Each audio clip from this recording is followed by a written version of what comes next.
नमस्कार, NSC9 news में आपका स्वागत है। मैं आपके साथ शिवांगी। इन दिनों समूचा देश बहुत चिंताजनक माहौल में है। भारत पाकिस्तान में आतंकवाद की स्थिति को लेकर समूचे देश में बहुत चिंताजनक माहौल है। इस बीच हमारे साथ जुड़ चुके हैं नंदकिशोर मिश्रा जी। आइए इनसे जानते हैं इनका क्या कहना है इस बारे में, आगे देश की स्थिति क्या रहती है, इनकी क्या भविष्यवाणी है इस बारे में। आइए इनसे जानते हैं। जी नमस्कार। मैंने न्यूज़ रूम को 8 अप्रैल को मैंने भविष्यवाणी लगाई कि भारत के कुछ हिस्सा आतंकी घटना से अशांत हो सकता है।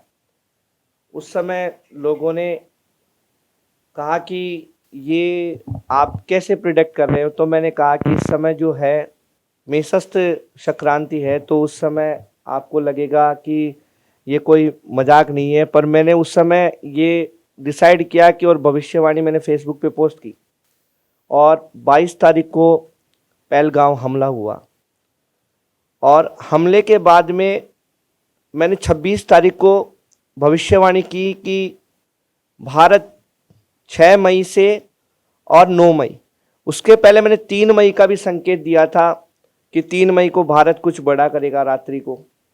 तो 3 मई का उसमें ऐसा है कि सेना के जो मीटिंग्स थी वो वॉर रूम तक पहुंच चुकी थी और 6 तारीख को जब हमने कहा कि 6 से 9, जब 26 अप्रैल को मैंने बताया कि 6 तारीख से 9 तारीख को भारत की बॉर्डर्स जो है वो क्रॉस करके मिसाइलें पाकिस्तान पे दागेगा, मैंने ये भविष्यवाणी की तो बिल्कुल सटीक साबित हुई। आने वाले दिनों में मैं देख रहा हूँ कि जब तक वृष राशि की संक्रांति चलेगी, सूर्य संक्रांति, तब तक भारत का माहौल अशांत रहेगा। पाकिस्तान ऐसे ही हाहाकार मचाएगा क्योंकि भारत जो है अपनी बलपूर्वक कार्रवाई करेगा और जहाँ तक है पाकिस्तान झुकेगा।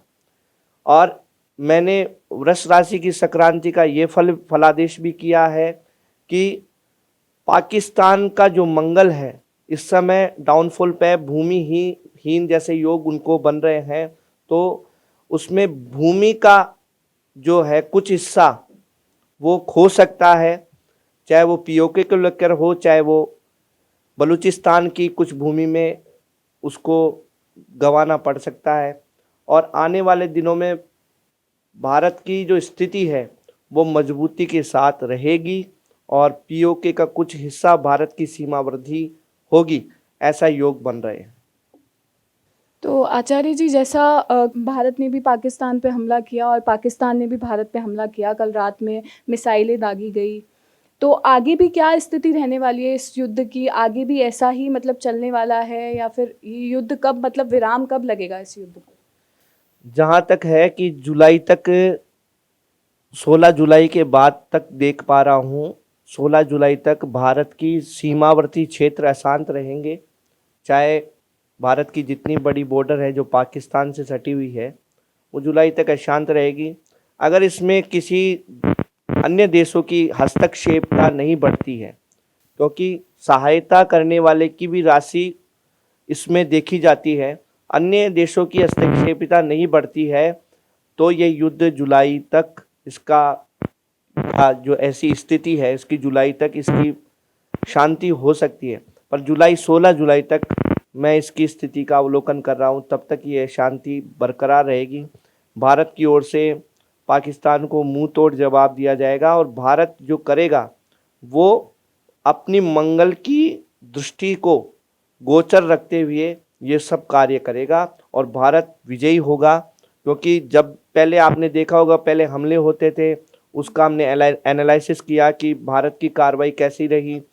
मैंने यहाँ तक कि युद्धों का भी, चाहे 1965 का युद्ध हो, उस समय ग्रहण दोष बन रहा था भारत की कुंडली से पाकिस्तान के यहाँ, तो वो हो, चाहे 1971 का युद्ध हो, तो इन युद्धों की स्टडी करके फिर मैंने ये समाकलन लिया कि युद्ध की स्थिति बनेगी, पर युद्ध कहाँ तक है, 16 मई के बाद में ये स्थिति साफ स्पष्ट होगी। क्योंकि 15 के बाद में जब सूर्य का स्थान चेंज होगा उसके बाद में अवलोकन होगा कि युद्ध की स्थिति कैसी रहेगी। पर 16 जो मई है उसको मैं आपको बताना चाहता हूँ कि कुछ महत्वपूर्ण भारत की तरफ से होगा, वो 16 मई को होगा। और आप सब लोग, भारत के जो लोग हैं, उनको मैं ये भविष्यवाणी के माध्यम से बता दूं कि सतर्क रहे, क्योंकि कोई भी हो, दुश्मन हल्का हो चाहे भारी हो, सतर्क रहे। और भविष्यवाणी का चिंतन करते हुए मैं भारत की सीमा वृद्धि का योग बता रहा हूँ, और साथ साथ भारत हमेशा विजयी था और आगे भी विजयी रहेगा, ये मेरा इसमें समाकलन है।